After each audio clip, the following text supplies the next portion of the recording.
Je vais commencer en fait par un rappel au règlement sur la base de l'article 3, mais aussi sur pas mal d'autres articles du règlement intérieur. Et comme je suis un peu gêné pour parler par ailleurs des questions d'emploi et de RH de cette commune dont je suis toujours, bien qu'en détachement, un agent, je voudrais vous dire quand même que la préparation de ce conseil a été, on croyait avoir tout vu, mais elle a été particulièrement étonnante et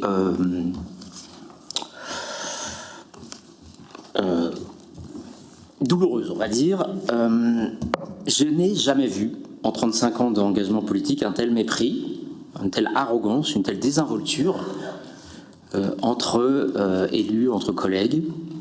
Pourtant, j'ai côtoyé des pas très sympas à la région, mais il y a quelque chose là qui est vraiment de l'ordre de... Enfin, c'est plus de la politique là, c'est vraiment, on est dans quelque chose qui dépasse ça, et ça se voit, en fait, ça commence à se voir beaucoup.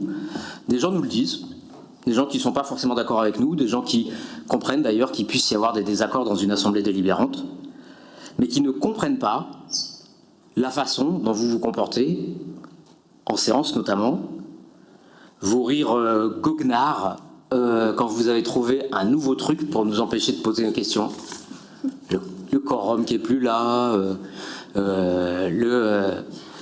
Philippe Sting de Anne-Marie Egas la dernière fois, tout ça, et ça vous fait marrer, quoi, voilà. Alors qu'on est en conseil municipal, qu'on essaye juste de faire notre job d'élu.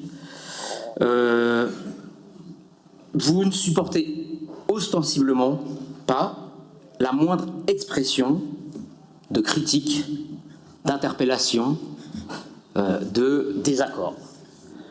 Ce que ça révèle de votre conception, en fait, de la démocratie, du pluralisme, mais aussi, et c'est plus grave, de la société et du rapport aux autres, est presque effrayant. Puisque ce n'est clairement pas en comptant sur votre sens du respect et de l'humanisme qu'il y a le moindre espoir de voir les choses se calmer et s'améliorer, je vais essayer juste de me permettre un conseil en m'appuyant sur ce qui pourrait vous parler davantage, sur un calcul cynique et intéressé. Souvenez-vous quand même que la vie est longue, que les choses changent vite, surtout en politique. Après tout, certains, dans votre majorité, étaient il n'y a pas si longtemps au MoDem, à LREM. D'autres venaient pleurer sur mon épaule quand il s'était fait convoquer par le maire dans son bureau avec un avocat et qu'ils étaient plus près de la sortie que de la promotion. J'en passe et des meilleurs.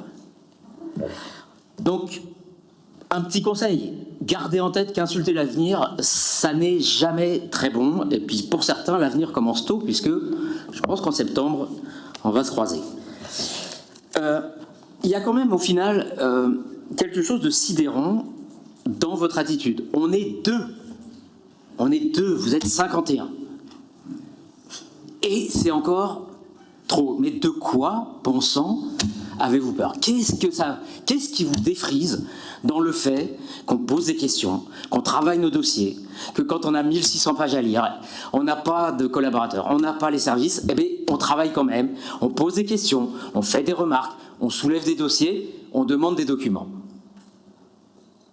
Et on fait même des propositions, et ça, c'est un scandale. Et donc, vous vous ingéniez, quitte à nous mentir, en disant oui, ton vœu, il sera la prochaine fois. Et puis en fait, donc du coup, on pense qu'on a un vœu la prochaine fois, et la veille au soir, on dit ah, finalement, dommage, c'est le bon taux.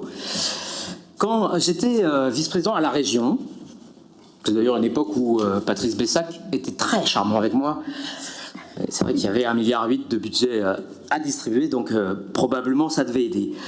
Quand j'étais VP à la région, j'ai toujours eu du respect pour mes adversaires et mes opposants qui bossaient, qui travaillaient les dossiers, qui posaient des questions.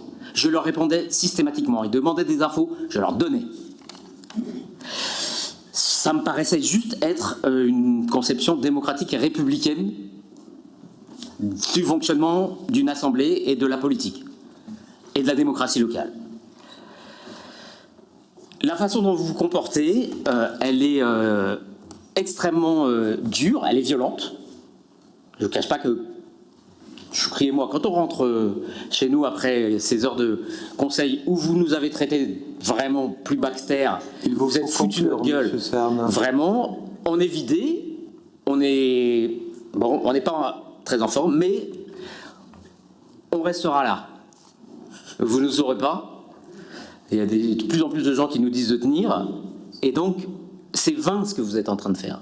Vous nous empêcherez pas de parler, vous ne nous empêcherez pas de bosser, vous ne nous empêcherez pas de poser des questions et de mettre le doigt sur un certain nombre de trucs pas reluisants. On va en avoir l'exemple aujourd'hui. Je vous remercie.